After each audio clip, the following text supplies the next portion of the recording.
AI masking is one of the things at the top of the feature list for many of the photo editing applications on the market today. As many of you know, I use ON1 Photo RAW for pretty much all of my work, but today I want to put Luminar Neo and ON1 Photo RAW to the test when it comes to masking a portrait. I want to be clear, I'm not here to convince anyone that either program is better or worse. Instead, what I want to do is just show you some of the nuances of masking a portrait using either of the programs. Now, if you'd like to pick up any of the programs, you can check the description box below. There's going to be an affiliate link and coupon codes to save you some money if either of these interest you. Now let's go ahead and jump into today's video. So here we are inside of ON1 Photo RAW 2026. And the reason why I need to be clear that this is 2026 is because the first tool that I'm going to show you is subject masking. This doesn't exist in any of the other ON1 Photo RAW versions, so I just want to make sure that you know that this is a 2026 version. With that being said, if you go ahead and click on subject mask, we're in local, we're going to click on subject, and ON1 is going to think itself through, and it's already created the mask. So if I press the letter O, we can see what that overlay looks like.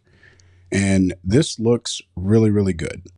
If you zoom in here, it's getting the hair right up here against the background, which, mind you, the hair is almost the same color as the background. If we turn the mask off, it does stand out. It's a little bit contrasty, but it's almost the exact same color as the background. So I think that that's really good to see that ON1 subject masking is picking all of that up. If we come over here to the right side, you can see how it's getting the hair that's over here on the right side. And that's a pretty exact mask. All right. Again, I'm not trying to sell you on anything. I just want to show you how it works, especially if you haven't used it or if you are on the fence between ON1 or Luminar Neo. Well, I think that one, you should go and download a trial for both of the programs and test it out on your own images. That's the first thing. But two, this is what it looks like. All right. Now, if we come over here to the left side, you'll notice we're actually missing the finger.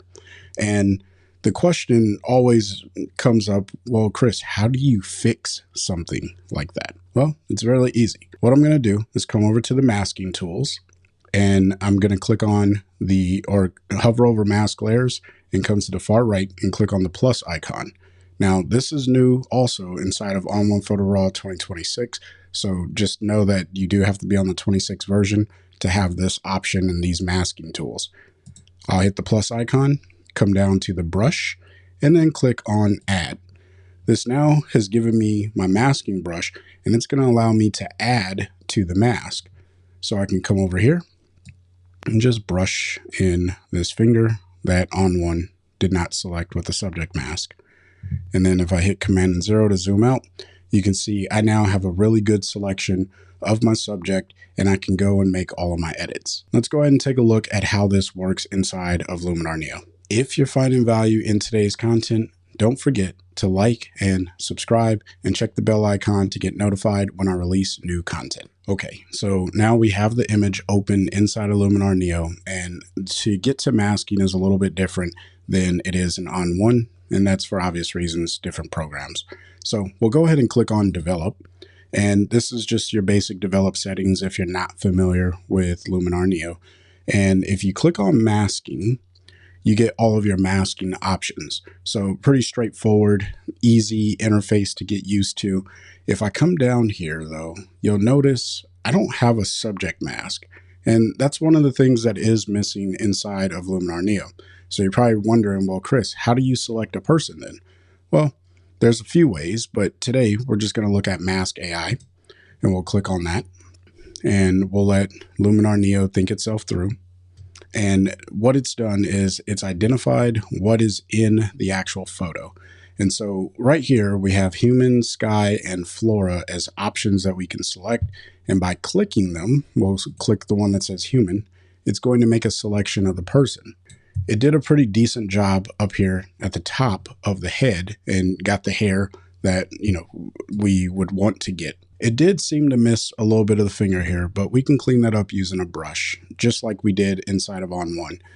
Now, where it comes a little bit more tricky is, how do you fix this hair over here? And sadly, the only way that you can really fix the hair is with the brush, because the masking tools that are available to us inside of Luminar Neo are not as robust for refinement as we have inside of ON1 Photo RAW. So if I grab the brush tool and add this to the mask, and then we'll actually come back to the masking options and then click on mask actions, click show, and that just turns the overlay back on, so it's easier for us to see where we need to work. And now if I come back into the brush, I can make my brush size a little bit smaller and just paint over these edges. But you'll notice that this is very manual, and it likely will not result in the outcome that you want. And even if I zoom out, you can see that's not very precise, and it's not like what we got inside of ON1. Now, is this good, bad? I'll let you be the judge of that. I'm not telling you what one way or the other, because that's not my goal. In fact, I use both programs for my photo editing, and we'll talk about that near the end. But I did want to make you aware that this is how you would have to go about cleaning up your masks. And, we can just paint in that finger that was missing there.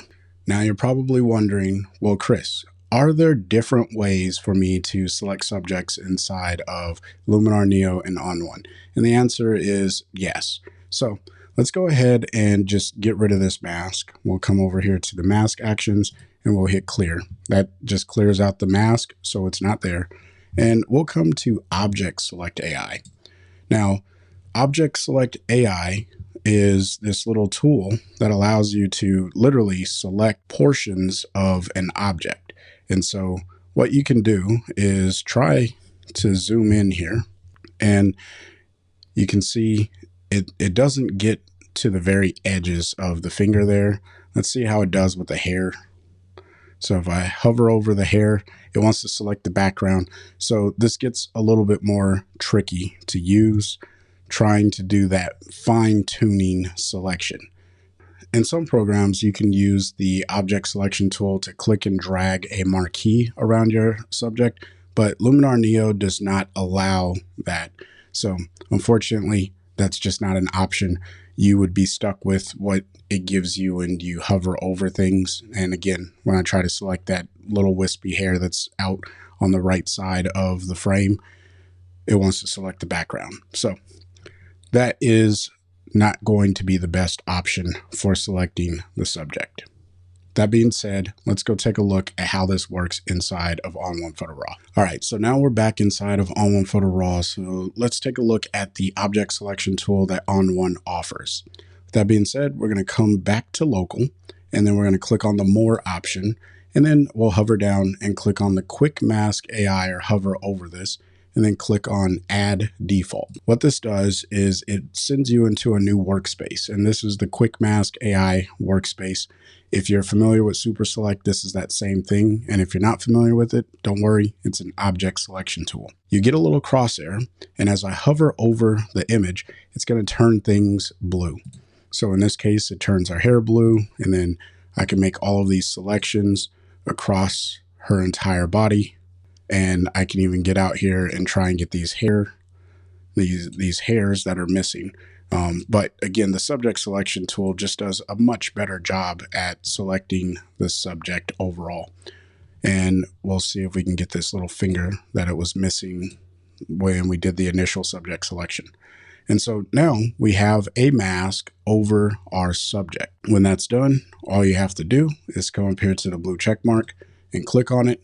And then ON1 is going to create this mask, and then we'll take a look at how well it did. You can come over the top here, and you can see that it did miss the hairs at the top, but if I wanted to, I could probably go back in there with the Super Select AI and rework that area.